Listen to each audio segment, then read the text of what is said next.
everyone. Welcome to the Jewish Week Online. I'm your host, Aaron Herman. We had the opportunity to speak with Jacob Ner David, co-founder of the Israeli startup ZULA.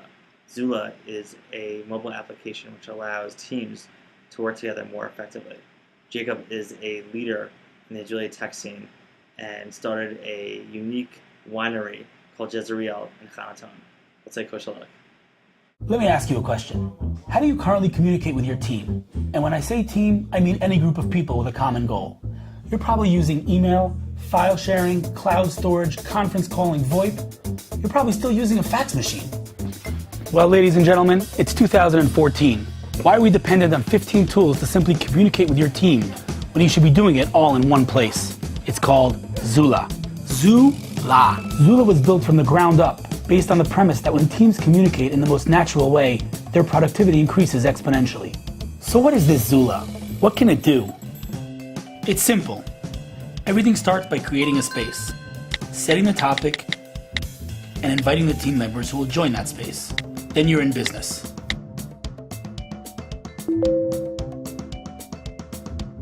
You can start the conversation with a chat, get the dialogue going with your team. Conduct a poll and get instant feedback from everyone. Within your space, you can conference call with the other members. One simple tap and your team is connected. Hello. Hello. What's the latest update? No bridges, no codes, and no dial-in numbers. Dial-in numbers? Really? You can easily share files between members of your space. Your files are then located in one central place. No more painful email threads with emails getting lost and time wasted searching for old emails someone sent you 3 months ago. ZULA is faster, more intuitive, and it's available for iOS, Android, and the web. It just gets things going.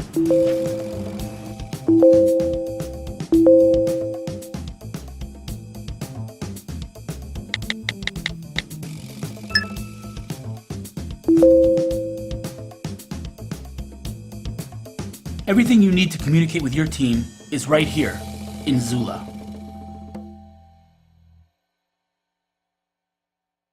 Speak about Startup Nation. Immediately we think of technology.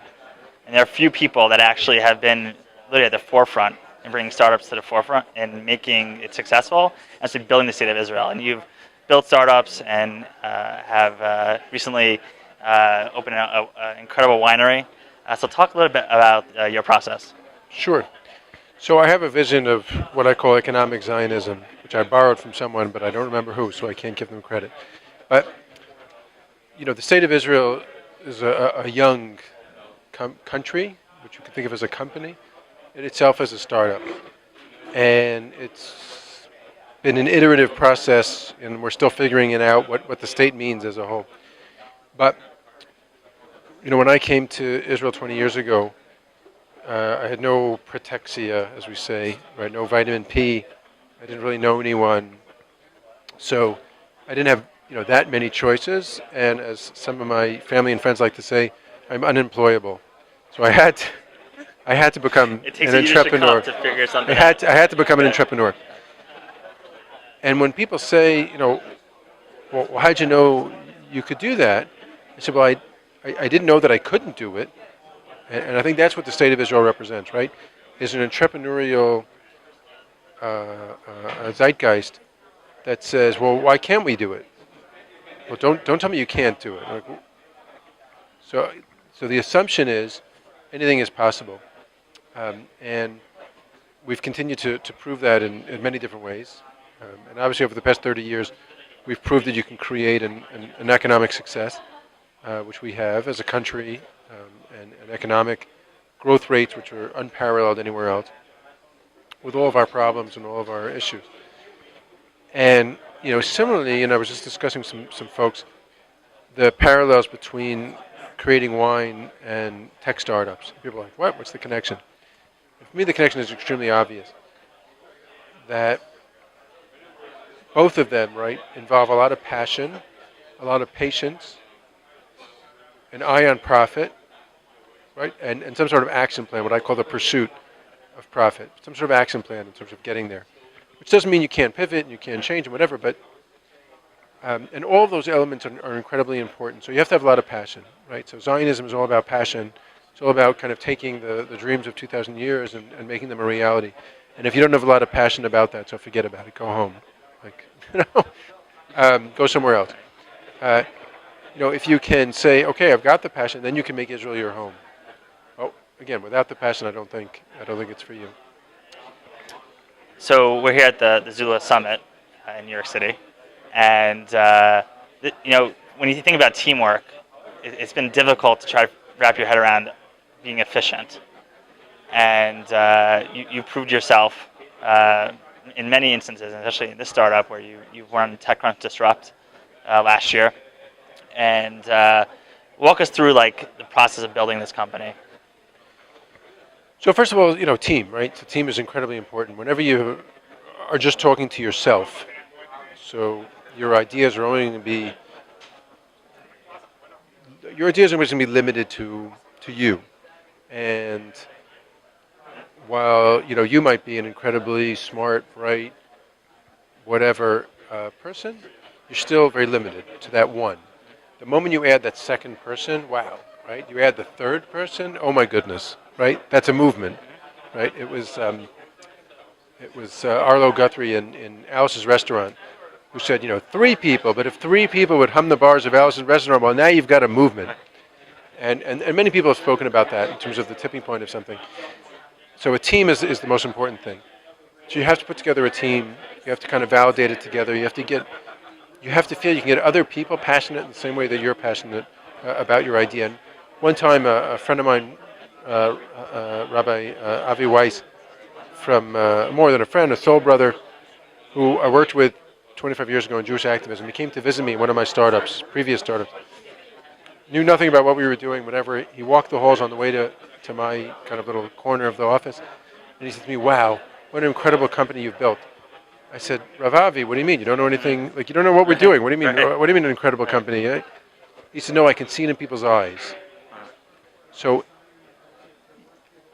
if I can continue to do that, right, and energize people, then we can be successful, or at least have a good chance of success. And if you look at the winery as well, to make wine by yourself is somewhere between extremely difficult to impossible, for a whole variety of just logistical reasons, right? But once you've got 2 people to pick up the barrel, once you've got 2 people to position, so then it's a whole different thing. Add the third person, even better.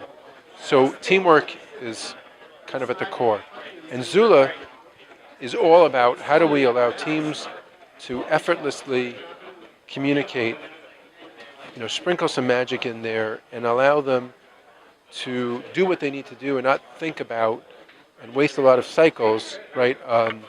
How do we do this? Just do it. Whatever it is you want to do, and ZULA needs to be there to help you do it. So walk us through the process, because obviously during the course of a project or a day, there are a lot of different scenarios that come up. How do you make sure that people are activating their network correctly, so that the project at hand or the situation at hand gets dealt with effectively? Right. So putting aside the passion that I mentioned earlier, which you should never put aside, but put aside that for a moment. People need to buy in to a common vision and an execution of that vision.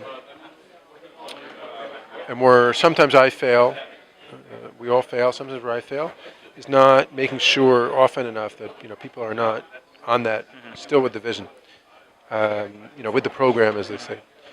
So that's as I say, kind of at the core of it is making sure that people not only continue their passion for it, but are still in sync with each other. And as the team grows, it becomes more challenging, but in sync with each other as to what we're trying to do and how we're trying to do it. And sometimes along the way, you have to say goodbye to people, which is very painful. You're creating a sense of family, so it's kind of very challenging. So it's a day-by-day process, and being what Jeff Pulver, my co-founder in ZULA, calls being open to vulnerability, meaning you at the same time, and it's one of the most challenging things of a startup, At the same time, you have to be, as I said, incredibly passionate. You have to have a huge ego, right? What I'm doing is the best iteration of what could possibly be, but then being completely open to vulnerability, saying, hey, maybe what you have to say, is constructive critique that I can synthesize into what we're doing. How many people can use ZULA at one time? So I'll kind of turn the question back to you, which is kind of how big can a team be and stay effective. Right. So there's been random limits given to group messaging platforms like WhatsApp or GroupMe or Facebook Messenger and so on. Completely random, nothing to do with technical limitations, right? 50 people, 25 people, 75 people, all different kind of just random limitations. And there were two people that I had the merit to come across in the Jewish world and one in the general world, so 3 people in total, who managed to take an audience of thousands, tens of thousands, or even more, and make each person feel they were like, wow, part of the thing. 3 people were Bruce Springsteen, the Lubavitcher Rebbe, and Reb Shlomo Carlebach. Nice group. Right. But most of us can't do that, right? Most of us kind of top out, whatever we top out at, right? Whether it's 3 people, 10 people, 15 people, 20 people, whatever it is. So when we started ZULA, I had to pick a number. So I said 18 people, right? Why? Because of Chai, because if you look around a conference table, how many people can be sitting in a conference table? But I was proven wrong. In other words, there were groups of 25 who said, no, we're a cohesive unit of 25 people. Well, what's with the 18? What's with the fake limit? So we said, let's start opening this up. And then another use of ZULA came about, which was repurposed, which wasn't something that we thought about, which was at events like this and other events, where literally where dozens and hundreds of people would create a community, a pop-up community of hundreds of people, but who felt connected and wanted to interact, network, but interact together. So, how many people can ZULA together? I think it's up to the today. I'll say it's up to the community to decide. Obviously, as part of our monetization, we might charge you for a larger community, but it's up to the community to decide, and it's not up to me.